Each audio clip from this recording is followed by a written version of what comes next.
The realities may set in Europe, but we may see the downside of for example, if the president declares a climate emergency, executive order, we are going to stop oil and gas drilling in the outer continental shelf. We're going to do all kinds of things that will limit production of hydrocarbons at this time, with the idea that by 2030, everyone else is going to be along with us, and that will somehow.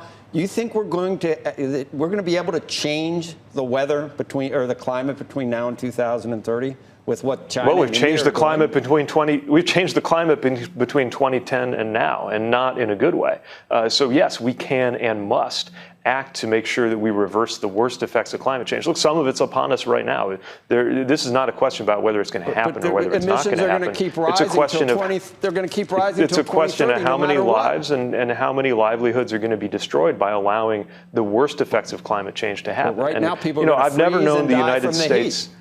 I've never known the United States for something that may or may not happen by 2030.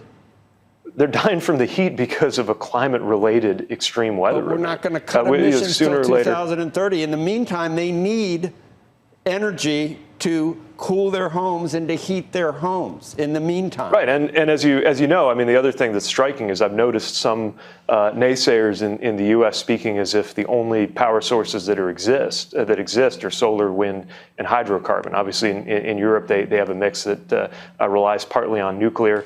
We have more options that are being developed in the U.S., as well as being smarter and more efficient with the energy that we have. Energy efficiency has often been described as the fifth fuel. And in the transportation side of things, finding less carbon-intensive ways to move our vehicles. Obviously, the leading and most visible example of that's electric vehicles. It's why we're fighting to make EVs cheaper. And it's why we're getting these charging stations out across the country. But I've never known the United States to be a country that looks around the world and says, what's the lowest common denominator? Let's do that. Or we don't have control over every piece of it, so let's sit back, accept the status quo, and let some other country lead. That's not what America does. And I think what you're going to see from the president today is an insistence that America should be leading the way and challenging the rest of the world to catch up to us instead of matching some other country that isn't doing a very good job. Another day, another conservative-leaning TV host learning the hard way that you're just not going to be able to beat Pete Buttigieg on air. Will they stop inviting him on? No. Will they get tired of watching it? Also no. Now, the truth is that while we're supposed to believe people like CNBC host Joe Kernan because he barks about the market all day, the fact is that listening to people like him is partially why we're in this mess in the first place. Let's consider why gas prices are at $5. There's the fact that the pandemic caused a number of oil refineries to shut down when demand plummeted, and those same oil companies likely aren't going to invest money to reopen those refineries, A, when oil prices and their own profits are so high, and B, in a world that's ultimately going to transition to renewables anyway. There's the fact that Russia started a war in Ukraine, and because much of the world doesn't want to fund their genocidal actions, they've banned Russian oil, which accounts for 8% of the global oil supply, leading to reduced supply and therefore, since oil is traded on the global market, higher prices. And here's the biggest one. There's the fact that we've never bothered to transition to renewables, not in the 10, 15, 20 years since the scientists first sounded the alarm about the dangers of climate change. And then here we are, decades past the point where we should have finished transitioning to save this planet, and we haven't really even made a dent. In other words, yes, some of it is transitory factors beyond our control, but the rest of it is our own piss-poor planning because we've got people like Joe Kernan fear-mongering about transitioning away from fossil fuels. Because God forbid we ever focus on anything beyond 5 minutes from now. God forbid we change this perpetual cycle by investing in our own futures. Here's the thing, simply put, if we continue to listen to people like this guy, whose literal job is working in an industry that is egregiously focused on short-term gains at the expense of everything else, then we will continue to find ourselves in this spot 5, 10, 15, 20, 30 years from now.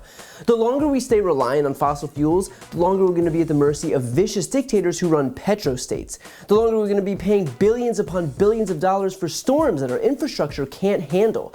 The longer we're going to be losing coastline to sea level rise, and homes to forest fires, and crops to droughts, and subways to flooding. When these fossil fuel shills try to fearmonger about a world without fossil fuels being dangerous, ask them how we're doing right now. What the Joe Kernans of the world should be doing right now is begging, pleading for our elected officials in both parties and business leaders and the American people as a whole to transition right this very second to renewables so that we can reverse the imminently dangerous effects of climate change. Instead, we've got these people pretending that the biggest issue facing humanity is $5 gas. And look, that's not to say that $5 gas isn't hurting people, because it is. But that is all the more reason why we should immediately and aggressively move to ensure that we are never in this position again.